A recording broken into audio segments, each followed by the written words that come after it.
Welcome to your unfiltered guide to navigating the workplace as a Black woman, the Black Womaning in Corporate America podcast with your host, Nicole S. Palmer. I am the editor-in-chief and founding partner of Delnick Media, an independent publishing company that amplifies underrepresented and marginalized voices. This podcast was inspired by my best-selling book, Playing the Game While Black Womaning in Corporate America. Let's get into it. Welcome to another episode of Black Womaning in Corporate America with your host, Nicole S. Palmer, and a guest. Yes! None other than Mercedes Swan, the career love coach. Clap, clap, clap, clap, clap. Yay! Super excited to have her on for this crossover episode. You know how they do. So, of course, we had to follow suit. So, thank you so much for being here. Super excited. And just in case you guys don't know who she is, because I honestly will clutch my pearls if you don't. But if you don't, I'm going to let her introduce herself. So, Mercedes, please take it away. Yeah, I'm so excited. Thank you, Nicole, for having me. Also, because we're going to be editing this podcast together and they're going to come out and they're going to be so great. So these conversations are going to be so good. I'm sure more will come. But my name is Mercedes Swan. As Nicole said, I'm the career love coach. And my goal in this life, and I hope many others after this, is to support Black women as they create careers, businesses, and lifestyles they love. So I've been in a space where I've been in human resources, diversity, equity, and inclusion, but I've also been a career coach for since 2018. So I was been working at it for a while. And so my goal for a long time is really to have that ownership and that freedom in my career and business to do what I want and do what I love. And so I've always chased that in my career, which is how you got the career love coach, right? I want you to fall in love with what you do each day. If that's continuing to pursue a career path that you love, that you're passionate about, that maybe, you didn't do because you were scared, or you didn't do because you didn't feel like you had all the right skills, what might it mean to fall in love with your career? And of course, as a Black woman who's gone through it in the workplace, had anxiety and depression in the workplace, all of the above, toxic supervisor in the workplace, I know some of us are like, you know what, it's ghetto. I gotta go. Let's get out of there, okay? We're not doing this anymore. And so many of my clients and beautiful Black women that I work with are like, I do want to get to a better place in my career, but I also know long term I really want to be out of there, right? I want to be on a beach writing, having a client, just the freedom that being your own entrepreneur kind of provides for you, right? Also the financial elements of that. And so that's what I do in this space to help Black women fall in love with their career and also build a business that they love so that they have that freedom, whether they plan to exit or not. So that's a little bit about me. Happy to share a little bit more. There's a lot of different directions I can go about my path and things like that. But I'm trying to be a little brief, okay? I'm trying to be a little brief. Well, that is fantastic, and I think that is such almost like we planned it and we did it. See, y'all, we vibe. That's we be vibing immaculate vibes. And so, since you put it out there, one of the things I love to ask folks that come on here is about their origin story. All right, so I know you've got a juicy one. So tell us all about your origin story. How did the career love coach come to be? Yeah, so there's a variety of things. I was like, Ori, going to ask me, because I was like, I love to ask about the villain origin story too, because I was like, that we can get to that. That is good. When were you like, you know what? I'm not playing with y'all no more. I'm not playing with y'all. Okay. So my business started, so I always love to honor my mom whenever I'm having this conversation, because she's been a business owner. Actually, my dad and my mom both are business owners, right? My dad, I don't think he ever clocked in for anybody's paycheck. And my mom, went through one of those journeys where she grew her career in it was a small corporate setting, right? But a small business, and just became this trusted individual, as Black women often do, right? They're here, we learn, we take over all the things, we learn how to do the things, and then eventually we're somehow running the business, likely without the compensation or the title, okay? But she worked in a very lovely organization with just great people, but at the end of the day, probably she's not being paid. But because it was a small organization and we have those conversations all the time. I'm off track, but I'm coming back. We have those conversations all the time about, can I really love, or can I love what I do? Can I really be in a family-oriented work environment? Yes, you can. Don't fight me. Y'all can come find me on the internet, okay? But don't fight me.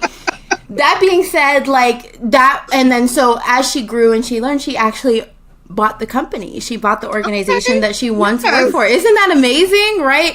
Okay, and so I live in this space. Go mom, right? Okay. So I live in this space where always thinking bigger and not being stuck in a particular context for how I had to live my life, right? Of really pursuing what it was that I want at any given time and always being told that I could, led me to be in this space with my mom where she went to a business retreat. And I was like, well, maybe I should, start a business. I was like, why can't I, right? Maybe. And so I started to open it up and say why, how do I actually monetize my skills? How do I take the skills that I have in order to create this life that I want, right? Which is freedom, which is travel. My ultimate goal is to be a digital nomad. I never want to be home for any particular period of time. Okay. I want to be out in the streets. Okay. Not in the streets of the man. Okay. Going to a museum out in the streets. Okay. I get you. Okay. And so that's how my business was born, right? I had come from, as I mentioned, a human resources background. It's what I love doing every day. I really, really love human resources. And so I was like, I can teach job seekers, what I know about recruitment. Okay. The story that really started it and that I didn't know was that I was in an interview and I didn't put two and two together to many years later about that being my goal. So I didn't know it at the time when I was going through this evolution of creating my business, but I actually had an interview with a Black woman that went really bad. She was going to join my team. She was very skilled. She didn't come from a quote unquote HR background, but I always talk about how people who are people leaders in any way, shape, or form, they have a lot of transferable skills for HR. And so I was excited about her skill set. I was in one of those spaces of the only Black woman. I was the only Black person actually in the corporate office for a while. And I interviewed her. I saw her resume. I did her phone screen. And I was like, oh, she's getting hired. This is going to be exciting, right? It's going to be me and her against the world. No, but I get it. Yeah, I go into an interview open, right? But I was like, oh, she's our top candidate. She came into the interview and it was really bad. And it was very different from my first phone screen with her. Oh, no. It killed me. I was really so sad. And I think what it was nerves, right? She had all the skills, she had all the abilities, very qualified. But I think even in that moment, even though she had gone through the process of applying and then doing a phone screen, she still wasn't convinced in her own skills that she was ready for an HR career path. And so she showed up nervous when we had this broader interview process that she needed to show up to. And at that time, I didn't know, right? I had the great phone screen with her. We were ready to hire her, right? And so I wish I would have been like, oh my gosh, I love your skill set. I definitely would have been that person, right? I would have done that. And she just, got nervous and didn't have a good interview. And that was actually the catalyst to get really clear and saying my business name is HR for Millennials. I'm going to support other professionals who are really in my age range to support them and learn the skills that they need to thrive. So that's how my business HR for Millennials was born. Over time, I realized I was like, oh my gosh, I really love coaching Black women, people who are working with me, people who are showing up with me online, people that I was most excited to. It's I don't really need to talk to anybody else on the phone. Maybe I don't even want to, right? And so I was like, I'm going all in. I'm coaching. I'm a coach for Black women.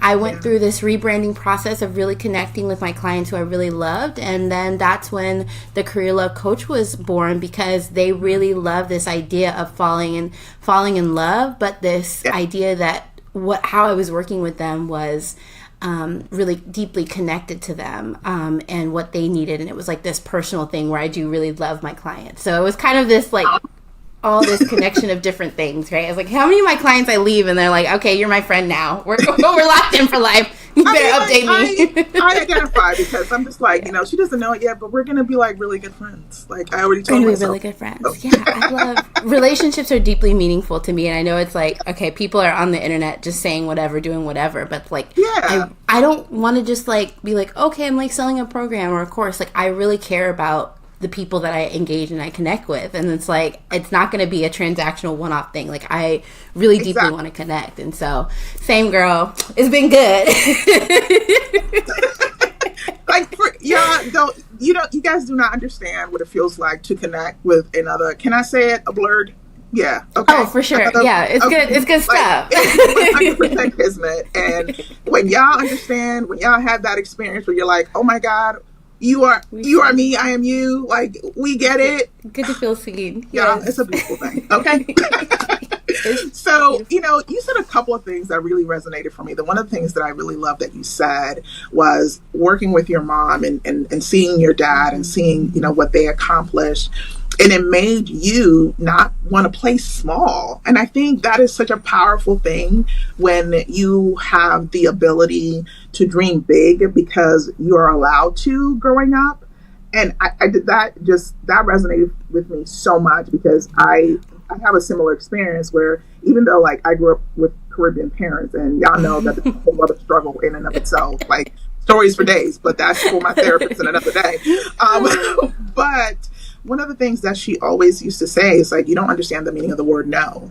And in a good way. And I think hearing you share that, like that was so resonant because it actually drove you to want to pursue bigger and feeling like you could and not feeling like you weren't able to because, oh, well, I'm not supposed to do that or I'm not supposed to go that far or stretch that far. Because you had a nurturing space with which to do that. And I wanted to call that out because I think that is so powerful. And I don't think a lot of people And I think also, even if you didn't have that, for those of you listening, there's still time. You can still, you can have that now. I just wanted to call that out because I think that is such a powerful thing, but I also feel that it's important to know, I think especially as Black women, not to feel like just because your upbringing wasn't conducive to that, it doesn't mean you still can't dream big. You can dream big now. And I think what I love about our, like, us coming together and the paths that we have walked, even though they're very different, because I'm certainly not a millennial, I'm old, okay? I really started pursuing my passion in my 40s. Like, I'm 45 now. I'm big, old, and grown, okay? Like, fully mature is what I like to call it, okay? Yes, let's call it mature. Let's just be clear. But I still didn't abandon my dreams. I still picked those dreams that I had as a little girl and said, we gonna pursue these because no one is gonna tell you no, because it is not based on your limited, corporate space or boundaries. You're only limited by your imagination. And so I think that's so important to keep in mind, even if you don't have the opportunity to do that at the beginning, you can still dream big now, right? Yes. The peoples need to know that. Yeah, I reflect on that because I think I don't know what it was. I mean, yes, for sure my family built me to be confident and go for my dreams, to your point. But I actually, like, everything that I ever did felt ambitious and it felt right. Like, even if I talk about me from, high school, I was an international baccalaureate student, right, who had the fancy IB diploma. And then I went to the University of Florida, right, which is a top 10, public research institution in the country. And then, and then I went and I launched my HR career. I got my internship before I graduated, went right into the career and worked for some amazing organizations, right? Yeah.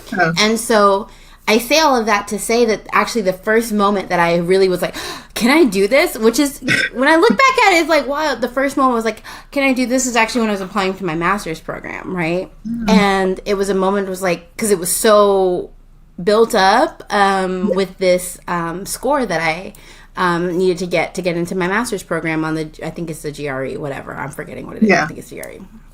And so it was one of those things where I was like, oh my gosh, what if I don't get the right score? What if I don't get it in? It was like that first real high stakes thing for me as like a mini adult, right? Running around 18. I was like, oh, well, I might have been like 20 at the time. But anyway, all of that being said, and I had this moment where I was like, well, everything that I've ever done so far has been successful. You know, Okay, I've always done it. Come on. Why would this be any different, right? And so when that idea locked in for me, I was like, you're right. What haven't I been successful in? It might not have turned exactly the way I thought, did whatever, but I've never not received what I have gone for, right? And so we talk about career, we talk about business. That has always followed me.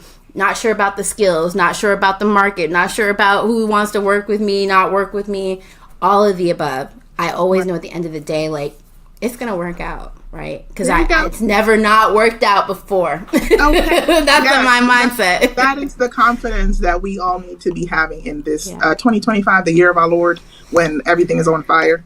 Okay? That is the confidence we need at this moment in time. Like, we don't have the option to fail. There's so many, women, especially minorities, that have lost their jobs on the heels of everything that has happened. And so it's really, if there was ever a time to bet on yourself, baby, today, right now. Because it's not safe out there. Right? The only person that's safe is you. If you're a safe place for yourself.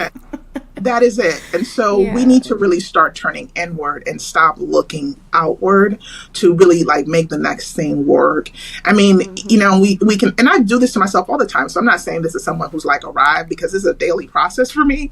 But, you have that moment where you're like, what if it fails? Right. But then what if it doesn't? And then you never tried. And so at least if you tried and then it didn't turn out the way you thought, because it's never a failure. If anything, it's an experiment or a test, so you know what to do better next time. But if you don't ever try it, you'll never learn from that. You'll just be like, well, I wish I had done that, or I wonder what could have been if I had just tried the one thing that I didn't want to try because I was terrified.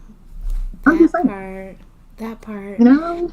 And we look at all of those, and it's not that the external things aren't true, right? But it just means, like, what do we actually have control over, right? Like, the part that I always get at with inward pieces, right, is like, yes, we deal with systemic, racism every day. Of course. We deal with sexism every day. We just deal with terrible people, just straight up terrible people. I mean, terrible people to everybody. I was like, sometimes you just got people that's bad with everybody, right? Yeah. If it's if it's in career, right? It's like, oh, the market is saturated. Like, I can't get a job. The job market is bad. Yes, it is. I agree with you. I want to open a business, but like, there's already 100 people, 11 people doing what I want to do. I can't do it, right?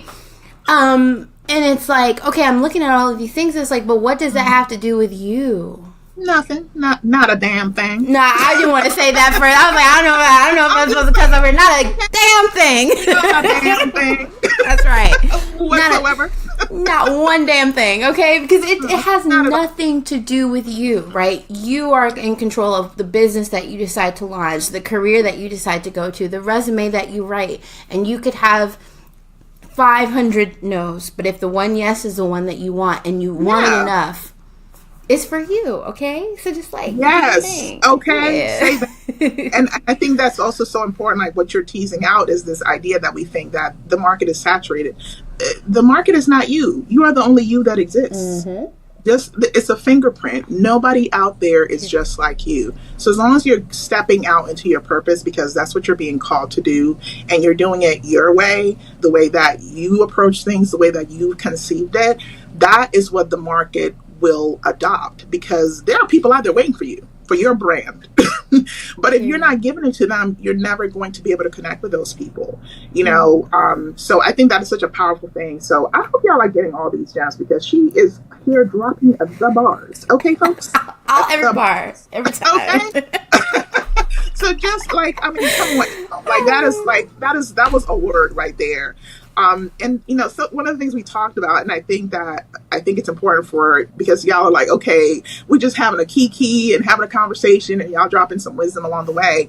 But there's something really key that we want to talk about today, and that really came out of the conversation we had previously. One of the things that we wanted to talk to you all about is because when we look at our current career paths, or where we currently are in life, right? So Mercedes is 100% in her purpose, full-time entrepreneur. She is doing the thing. Okay, y'all? Doing the thing. Okay? Yes. And I'm over here half timing it, but it's like almost like full timing it too, because y'all know what it is when you are an overachieving Black woman. I'm gonna just say that, okay? Y'all see the name of the podcast, Black Woman in Corporate America. Don't be shocked, okay? Don't act right. Okay. So, as an overachieving Black woman, I am full timing it, meaning I am 100% in corporate America still with the 9 to 5, and I'm doing the business. So I am building as I go, and so I think what's important is I want Mercedes is someone who is already she is transitioned. She GTFO'd. Okay. She 100% GTFO'd. Okay. That's like she is goals. Let's be clear about that. So I want you to tell them about your transition, and then we can I want to tie it up by, giving some very key, what can you do today? If you're looking and saying, that's what I want for myself, I'm tired of working for other people. Like my mom would say, you were not made to work for other people. And she didn't mean that as a compliment, because she just you're too hard headed. You want to be all of the time. You gonna get fired, girl. As I said in my last podcast a little while back, you write too many checks your butt can't cash. Your mouth, yeah. And so, so I know that's debatable. I don't know. I didn't listen to that yet, but I was like, I don't know if I'm fine. If I'm doing fine, maybe I could, in fact, have cashed it. I don't know. And and I think that's what's interesting, because parents, of course, look at how they did things and where they had their pitfalls. So they always want better for their children. And so sometimes, I would tell her some of the things I said. I'm like, why would you say that? I'm like, because it's true. It's not helpful. but even though it's true, do you think she really wanted to hear that? I mean, but it needed to be said. She was like, you are not meant to work for other people. Just you you know what? I guess I'm not. So my points being, if you find yourself in a similar situation where you're like, if she say one more time again, or if he say one more time again that thing, I'm just going to unleash the inner alter ego that we all have. We all have a name for her. My corporate name is B. Johnson. Let me be clear. And B stands for Bumshwika. Okay? And she will come out to play. Okay. if the environment is right. Okay. So for those of us who are at that crossroads and we want some clear paths to how do I GTFO out my current situation into full-time entrepreneurship and bliss, tell the peoples what your path looked like, what your journey looked like from where you said, it's time for me to GTFO, and then to really finally GTFO. Y'all, GTFO is an adjective, a verb, and a noun, to be clear, okay? Everything, all of them. It's all of the things. So Mercedes is going to break it down for us, where she started and where she is today, because a lot of us are this is where I'm trying to be, okay? Yeah. I feel like maybe I'll do a little bit more of the philosophical, and then we get into the detail, because I feel like there's two pieces. There's two pieces, right? When you were talking about family and the things that family tell us and how that interacts, I remember when I was very close, I was I'm at a critical moment where I'm going to go all in on this direction or all in this direction. I'll say the direction, hopefully, if I remember to get back to it. It's not important right now. But I was telling my family, I was I've got to this sweet spot of savings and where I am revenue wise, and what I'm making in my business, and how that connects with all of the different shifting. I call it these shifting levers of an exit that make it possible, right? So it's not just one thing. It's this broader perspective of how you're looking at your exit strategy. So that's a big piece. Make sure that you're looking at the whole picture, and I'll tell you what my whole picture was in just a moment. But when I was telling my family that, I think it was I don't know, I think it was some family gathering. We were eating lunch. We were because it was mid-year, I think last year, it's 4th of July. And I was I'm well, I'm thinking about, quitting. I don't know. I'm not sure yet. And that's July of last year, right? And they're quitting? I'm quitting. They're going off on me. And my uncle, and this is the same family, right, who is do what you want, go for your goals. Right. And they're are you all there? You know what I'm saying? They're They didn't know how hard I was going in the paint. Okay, that's what I say. And so they didn't see the whole context and vision, all that I had been creating in line in my business and the systems and the vision that I had, right? And so my uncle was like, well, you can't be, and again, uncle had a 9-to-5 and a business. See, look at this. I'm putting new pieces in the neural network together at any given time. I didn't think about that connection till just now, actually. It's the safety blanket. That's all it is. Like, I'm telling y'all millennials, like, let me be clear, because I know people like to poo-poo on millennials a lot.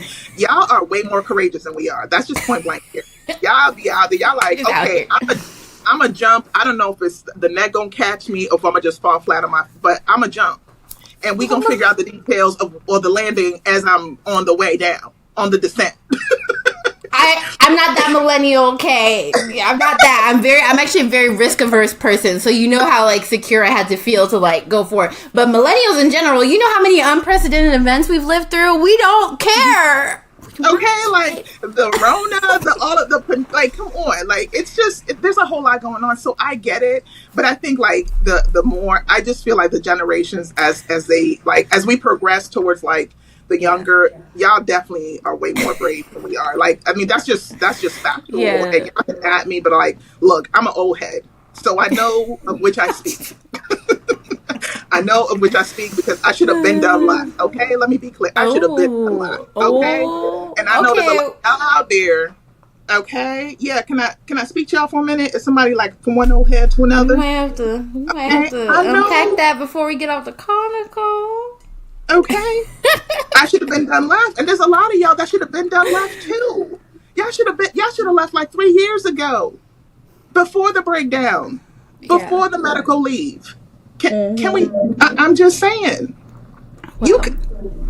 Anyway, I think a lot. No, I was just gonna say I think a lot about my, to your point, the older family members in my life were just like, stability is what we need, right? We lived through a different life that I didn't live through, right? And you talked about having family from the Caribbean, right? So one of my stepdad is from the West Indies, and my mom is from Bermuda. And so those dynamics of where they came from, right? And you got to think generations past, like, it's a different dynamic. But we build different. Yes, and that is okay. It just is what it is. It's just factual. We are built very different. But I think that's what I love about the fact that you and I can come together, even though we come from 2 different generations, and still find that commonality. And that's what it's about. I don't know. Like, I'm just saying that, just a shameless plug, real quick. Like, Black women, please help other Black women. Can I just say that really quick, please? Like, we need to do more of that, please. That's all. I'm gonna just get off. I'm gonna get off my soapbox now. Yeah, I was gonna do that. I was gonna talk because I tried. I was like, I can go in like 5 million different directions, but I think a lot of us, right? Like, we have this sense when we're in this market, right, that it's a competition, right? And so when you look at it from a standpoint of a quote unquote competition, then you think that you can't be in that space with somebody else who's doing something the same or similar to you, right? And it's like, that's not true. Like, we can support each other even if we're talking about the same topics or doing the same thing, which makes the collaboration just make sense. So, like, be out there and be for others, right? I'm not here to say everybody Black win. I'm rooting for everybody Black, right? That's what Issa Rae said. Okay, I'm rooting for everybody Black. So it's there. But yeah, to circle back to the conversation at that event, I can't even remember which holiday it was. And my uncle, he's looking at me. He's like, "Well, you can't like pursue this until your career, your 9-to-5 gets in the way of your business." And I was like, "It is," and I was like, "It is, right?" And love that man to death, right? Definitely a second father. And I was like, "No," I'm looking at him, and he was like, "Oh." Because the older man, the like older black, the older Black man, he's like, "Oh, okay." Because if that's where you're at, that's where you're at. That's where you're at. He's like, "Oh, okay, I see it now. Like, I didn't know." My bad. My bad. Everybody was like, "Okay, we're good. You just thought about it, right?" And so some of the conversations that I had, and that's the thing, right? A lot of times when we're making these decisions, it's hard to like see the connections with who we're going to tell and like when we're going to tell and where we're going to do things. And I think that was a pivotal moment for it being way more real. Like it had been an idea. Yeah. I talked to my fiance about it, all of those things, but that was one of the real moments where I was like, ooh, this is real. Like I'm talking to family about this as a real thing. But so when I think if we take that quote and kind of look at it, right, of like your 9 to 5 is getting in the way of your business growing. Like how much more could you grow, do, and be? And it's not just in your business, right, but compensation wise, lifestyle wise, right? If that has out-tracked that and it's actually getting in the way of you growing, that's a big thing, right? And so for me, I know that working a 9 to 5 is a bottleneck for me, marketing, for me being on calls, all of these types of things, because my demand, I couldn't keep up with how many people were reaching out and connecting and me responding and being present on social media, right? So that was a big sign. So when you talk about like the elements of what that is, that was absolutely it, right? I can't fit more clients in this 9, whatever it is, 5 to 9. Seriously. I can't do it anymore, right? And also I'm running myself into the ground because I'm always on, right? And I want balance and I want flexibility. The thing that when we talk about more of like the tactical, elements of that, I had to consider, one, I need a runway, right? Like, of course, I'm not going to replace my 9 to 5 income overnight, right? I need a runway. What is a reasonable runway? And for me, that was 6 to 12 months of emergency savings. So that was my first goal. And so when I quit in January, I have 12 months of savings. So that means for me, I have whole 12 months to like figure it out. Or figure something out, right? Figure out the business or figure something else out, right? So I'm not going to tell you that I left with everything being replaced, right? That is not true, right? I know that there's some other people out there who have accomplished that. That was not the goal for me because I just knew how my model was. It just was hard to kind of sustain that, right? I had a very much coaching first kind of model, which are some of the things I'm thinking about now that's going to be different. But that being said, that's what it was, right? I also talked about like essentially what my monthly expenses were going to be, right? So when I talked about the like crossroads, right, I actually was in this space where I was like, ooh, I could go, I have this dream of having an RV, right? And so that's why I had all of that cushion, right? I'm saving actively for this RV, me and my fiance, right? So I was like, okay, if I go this route and I get the RV, that means for at least another 10 years. So we're not there to pay the whole RV, right? We paying a down payment, we got monthly payments, okay? So I was like, okay, I'm going through all of this, but that also probably means like a 10-year commitment to whatever this is. Of course, the goal would be to pay it off early or whatever, but at worst case scenario, there's a 10-year commitment, which means I'm 10 more years in this, not being able to GTFO if I want to, okay? Right. So there was that, right? And I was like, well, I've actually already done all of this to reduce expenses, like get my money right, blah, blah, blah, build my business to get ready for that transition of being a digital nomad. Why would I not just give me the balance and the freedom so that I can earn more money in my business? Right. And so in that journey, there were a couple of things. And when we talk about like the tactical elements and like why I think it's really hard to grow is that a lot of us are not really, really looking at what actually generates revenue in our business, right? We are looking at all of the things that we think we need to do in terms of, I need to make a social media account and I need to do this and I need to have this fancy website. And I'm not saying like I'm very much that person where I want my stuff to look on point and be a certain way, but that is actually sometimes a barrier because you're focusing on the aesthetics, you're focusing on what everybody's doing, the trends, and you're not focusing on what actually makes you money. And it was a point in my business where I said, you know what makes me money on a business, in my business? Somebody getting on a phone call with me. My clarity chats have a pretty good conversion rate for what they are, right? There's a whole other dynamic of me needing to charge more, which I'm still going through, right? That's always a challenge with Black women and just charging our worth. But outside of that, I had to figure out, this is what actually, so how do people get on a call with me? They're watching my short form video content. They're watching my this is the pipeline. The career love coach pipeline, okay? Not the other pipeline, not the blue pill, or whatever. It's the career love coach pipeline. How do they get in touch with me, right? So my revenue if I throw everything else away, my revenue generating activities are creating a TikTok. Realistically, at the end of the day, not a long form YouTube video, not a LinkedIn post, nothing else, not a podcast episode.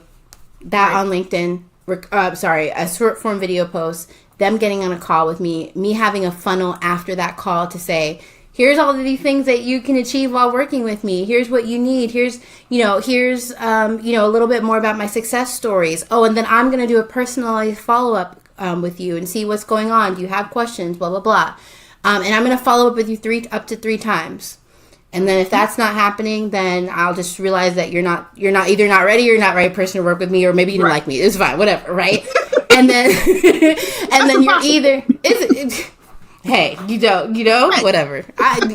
I'm a lot for some people. I'm a lot of energy for some people, and I respect that. I was like, you know what? It's fine because I don't want to shrink around you. So if it's not for you, it's lost. Okay. Love you. It's okay. I'm not upset.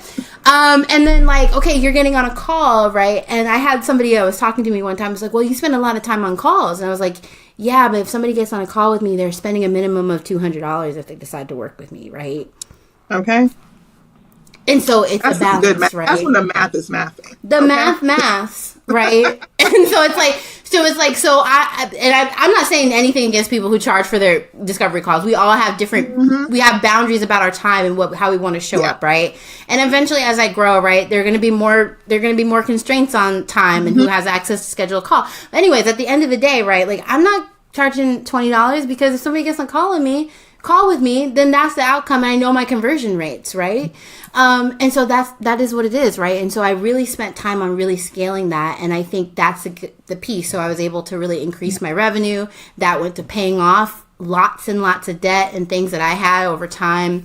I talk about my financial freedom journey and things like that. But if I talk about the tactical pieces, that's the most tactical piece that I can share. And what I feel like holds us back is not getting really clear on that. And it took me years, right? I told you I started this business in 2018 to figure out what those revenue generating activities were and who I wanted to speak to and my message and my brand and all of those things. So I'm not saying it happens overnight, but the faster you can get to figuring out what it actually is that you're passionate about doing and how you generate revenue, the easiest doing that is how you move forward. Okay. Yes. I'm telling you, I'm having such a great time. So one of the things that I love what you're saying is you're giving some very concrete examples for anyone who is at a crossroads right now that may want to actually say, okay, I don't want to keep doing this, or I need to set a goal for myself, but I have no idea where to begin. And so I think the biggest takeaway is to get very clear. Get very clear as to where you are, especially financially. Mm-hmm. How soon can you actually get out? How much of a runway do you have to build? Runways are really important. I think that is such a critical piece, because I think we can theorize and say, oh yeah, I'm gonna get out by this time, I'll get out by that time. But if we don't actually have a plan, that's not going to happen. That's not going to materialize. So I love that you're giving some very clear ways. How do I do that? What makes me money outside of the 9 to 5? That's also super important, because if you're saying I want to work for myself, but you have no idea what you want to do,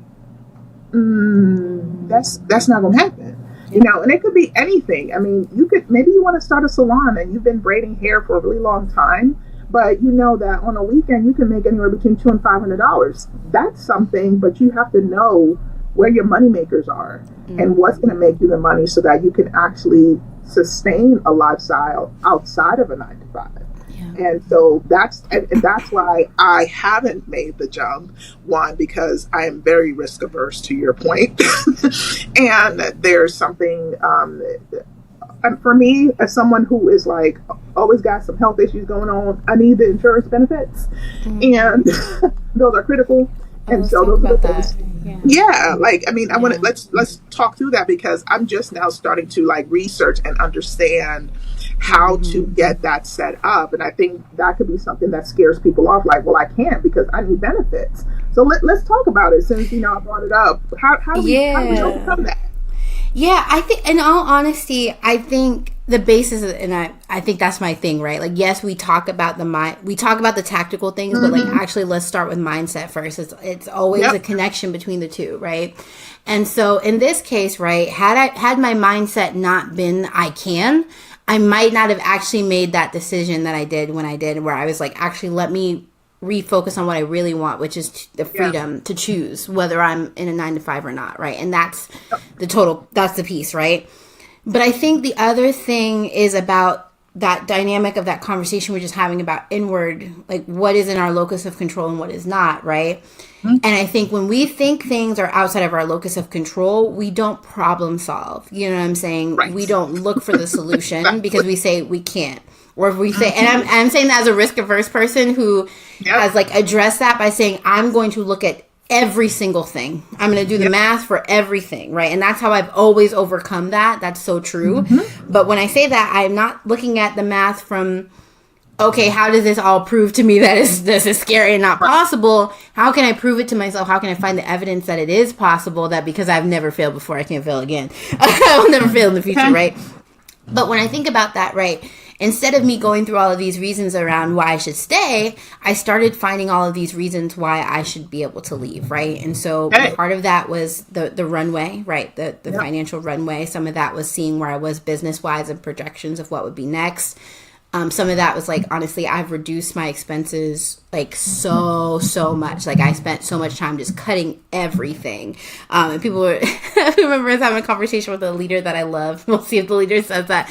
And she was like, oh, do you like doing your hair and your nails? And I was like, well, I love doing my nails. I don't love doing my hair. But at this point, I'm done with my hair and I have some really big financial freedom goals. So I'm doing this hair, okay? Like, I'm doing it because I got other things to do, right? So, like, how can I solution myself into making this work, right? And so if we don't think about it from that perspective of how do we make this work instead of, like, what would make this not work, we never go to look for it, right? And so because I had that mindset, all of those things were shifting, right? In terms of, like, honestly, like, in terms of health insurance, I went through this period of time where I actually thought it wasn't going to be possible, and my exit amount was going to be a lot higher than what it was. And so I went through this space where I was like looking at the market. I was looking at all different types of insurance carriers. At this point, I'm engaged to my fiance, right? We're not married. So he has a regular 9 to 5. He doesn't want to be a business owner. So right, there's plenty of security. And that being said, we do have a little side, app that we're working on too. But he's just like, that's not going to be my full time thing, right? He's like very much like, this is a side project, right? That's not for me. Also, that man isn't, he's a coder, whatever you call him, software developer. Like that man could be anywhere and has lots of flexibility with his job. So, whatever, that is what it is. But so I was looking at all of these options. So I was even looking up like, oh, can I get coverage as a domestic partner, right? And so there was actually a period of time where I thought I could not get health insurance coverage with him. And so I was actually looking at the market and I found what are actually really affordable plans. I can't think of that organization's name, but I asked around with different entrepreneurs, solo entrepreneurs about what they were using, right? And like realistically, I was actually not far off from what I would have paid at my employer at the time for that insurance, right? And so, with those, it has a different range, right? I'm young, I'm healthy. There are different dynamics of that if you are not, right? Because then that means you probably need to go to the marketplace to, the affordable, well, we'll see if that's there. But you all know what I'm talking about, the affordable healthcare marketplace, right? I'm sorry.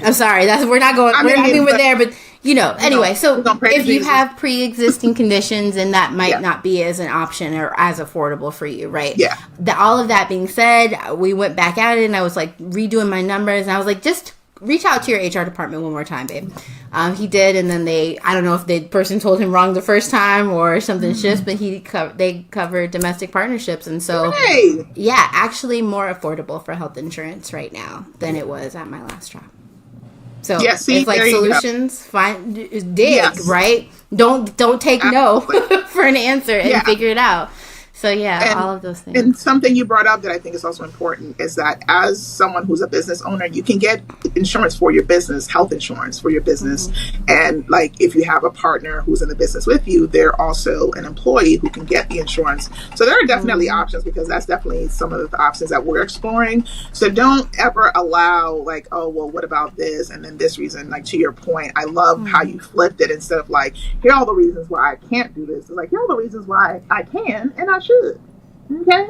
Like, and I will. And I will. And will. Thank you very much. Okay, so of course, because like, man, I'm telling you, like when you and I get together, I'm just like, man, but we can talk like another 2 hours. We could, like really, but I got responsibilities, you got responsibilities, so I guess we should be responsible, and bring this home. So I would love if you could tell the audience, our listeners, maybe give one or two key, I would say, takeaways. If you're standing at that precipice where GTFO is on one side and corporate is on the other, and what are one or two things that someone could do today that would get them one step closer to GTFO? I think there is two things that really helped me. So the first one is finances, right? We could talk 2 hours about how finances are scary and how we run away from our finances, and then it makes it that much harder to make the shift, right?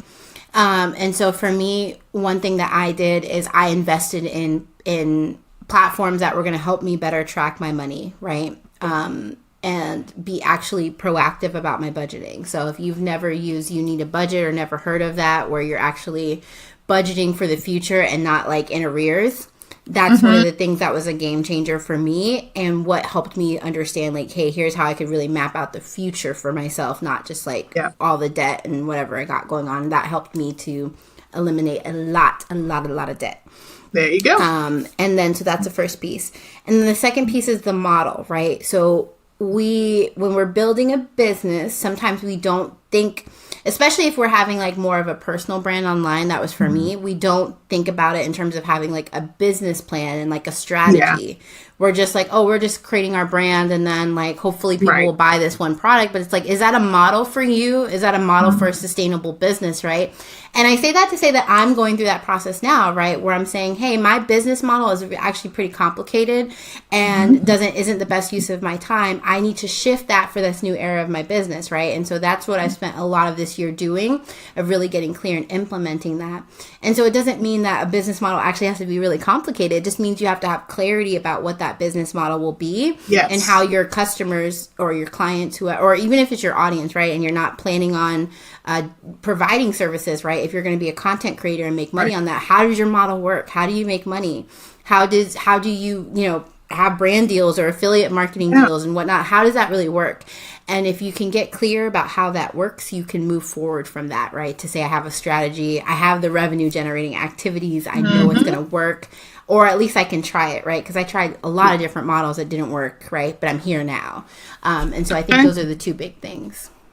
And I love that. And I think that, to your point, just to even take that a step further, like when she's saying that, she means write them down. Like business plan. I need you to understand that I'm saying this as someone who did that all the time, because I would talk to people, they would get really excited about what I had in mind. Like, oh, so do you have a business plan? I'm like, yeah, totally. Can you send it to me?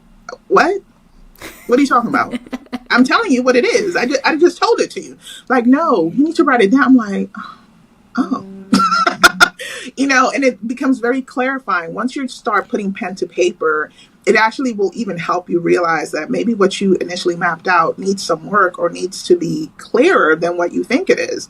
I mean, I went through that exercise, and now I know like who my audience is, what my strategy is for each of those audiences. How do I actually reach them? What is going to resonate for them? Those are things you need to write down, because you're not going to always remember it. And then what you think you remember today, when you like go to it tomorrow, you're like, well, I said that really fire thing that other day. What was it? Dang, I don't remember. It's in the business plan. No, I'm just joking. It's in the business plan. Exactly. The business plan I never wrote down. Okay. Like, y'all, please write it down. It could be on like a notepad. It doesn't have to be all fancy, but put pen to paper, because that 100% will clarify and crystallize it for you. So I love those two things. I mean, those are two things you can do today to really get a good sense of like, okay, if I'm serious about this, how serious am I? Finances and model on paper, or on your computer or your iPad, whatever you want to do, or record it, do some voice notes, and then do like, speech to text. Come on now, use the technology for the technology. Okay. Yeah, and I was gonna say, I'll be really brief because I know we got time, but like. I'm not gonna lie to you. Like I was in a space where I knew which direction I was going, but I just the mental, like I know 9 to 5 business outside of 5 to 9 managing all of that can get really hectic. Yes. Like my chat GPT knows me pretty well at this point. Hello. Do you know I told it to write the business plan if I were to stop acting like a solo entrepreneur and to start acting like a CEO? And it made me cry because I was like, this is the vision. Like, it knows me so well because I put all this stuff in here that it knows the vision. And it actually created my whole business plan. So, not that it's perfect, right? AI is never going to replace a me. But it's like we have so many tools and we're making it complicated and we're not writing it down. And that's what we need for focus. So, use AI, use tools. Don't make it complicated. Exactly. Whatever method that you need to get it out, get it out. Okay, like that. She just gave you some really concrete things you can do today. ChatGPT is free, folks. Unless you want to get the fancy edition, there are a plethora of options. So please take advantage of it. I know that there's a lot of and that could be a talk for another day because I know both of us like technology when it comes to that. Like we are here, and we could do a whole talk about how ChatGPT has made things more accessible and inclusive. Because I know people don't want to talk about it, but let's talk about the fact that it allows people like us to achieve and access things that were not previously accessible, and we don't have to hire 10, 20 different 50, 11 people. 50-11 to do the thing, because now we have an in-house designer that can design the thing because I can't draw. Yeah, ChatGPT doesn't gatekeep. Okay. What I do is right. That is what I do. So use it for what it's for. Don't look at it as oh my gosh, well, it's it's not authentic. It is if you use it as a tool, the way it's meant to be used. It is not meant to replace you. It is not you, but it is a tool. Never replace you. Yeah, okay, exactly. Hello. Why we don't know people that use ghostwriters? You know what? I'm not going to get into it. And I say that as a writer. Yes. I say that as a writer. Look, as long as it's your voice and it I don't see the Chat GPT a mile away. If I don't see the Chad, because I call mine Chad. If I don't see the Chad a mile away, do you, boo? Do you, okay? That's between you and your version of Chad, whatever you call yours. Mine is Chad, and that's all there is to it, okay? And so however you want to do that, but you can, and I have a consulting job now where I'm helping train their language learning model. So I'm doing that. And so if you're doing that for other people, why you can't do it for yourself? Yeah. Go get you a Chad and just train it to here, this is my vision for myself. If you're going to hire somebody external to do your business plan, why you can't let Chad take a crack at it? Chad's my name, okay, y'all? Y'all come up with your own name for Chat GPT. That's the main name I give my Chat GPT, okay? Mine's name is Chad, okay? So y'all figure out I'll be clear. Y'all figure out your own name, but mine's name is Chad, okay? So that's all I'm saying, okay? To be clear. But look, yes. Please. I was going to say, if you want to get all technical with it, I really just built my own AI chat box for the Black women that I work with. Bliss. Bliss is a beautiful chat bot for Black women. And, and it's just the possibilities are limitless, right? And she's so trained. She's trained on me. She's trained on how I coach. She trains on, my journey. And so it's really cool just seeing that come to life. The possibilities are limited. So you call it chat. You talk to Bliss. You know what I'm saying? There's all different options. Chat and Bliss, okay? Seriously. Don't allow, and also guys, more than anything else that I think is important, it's don't allow the outside noise to dictate what you do and how you conduct yourself. Okay? Just point blank period. Don't look at other, everybody got a hot take on something. Everybody, okay? Everybody gonna get on their perch and say this and that and the third. You have to do what is best for you, okay? We are simply giving you some tools and resources that'll help you get there faster. We just saying, that's all we're here for. We're just here to help, okay? We're here to help the peoples, okay? Because to your point, and I 100% believe, I want all of us to win, and I know you are of the same mind. I want all of us. Everybody Black. Okay? Yeah. Stuck on that. I I want all of us to win. So that is what we're here for. And Mercedes, I appreciate you so much. Thank you for coming on and actually sharing so many wonderful gems. I mean, we're going to have clips for days, okay? Because the bars were bars, okay? To be clear. So I'm so excited to have this come out, this joint venture. This is going to be like an SVU crossover episode because yours going to drop and it's going to be like part 2. Check over here, okay? Yes. Because they're just like 100% aligned. So I just thank you so much for your time. And please, before we jump off, please tell the peoples where they can find you so they can connect. Yes, absolutely. So if you like what I got to teach you today, right? You're like, I do want to do this thing of exiting my 9 to 5. Like, I do want to build a career that I love. I want to follow the passion and find bliss and like freedom in what I do, right? I want to invite you right now, shameless plug, to join me in the Career Love community. It is absolutely a safe, really warm environment that I feel like it's transformational, right? Like, I'm loving so much the community that is being built there. And if this resonated with you, it probably means that you're one of the people that should be there to show up in that space. So I invite you to join me in the community. So so connect with me. You can join at mercedesswan.com. Also, I'm most active on LinkedIn, YouTube, and TikTok. We don't do those meta apps over here anymore. Bye-bye. We'll see you later. So you can find me on there. You can Google Mercedes Swan, the Career Love Coach. I will come up, and that's the best ways to connect with me. So reach out, say hello, and hopefully maybe you'll become a community member and I'll see you slide on in and join a community event. All right. Well, you guys heard it here. You have all of the options to get a hold of Mercedes Swan, the Career Love Coach. So we thank you so much for your time. This has been another fabulous episode of Black Women in Corporate America. And as I like to say, until next time, take care. Bye.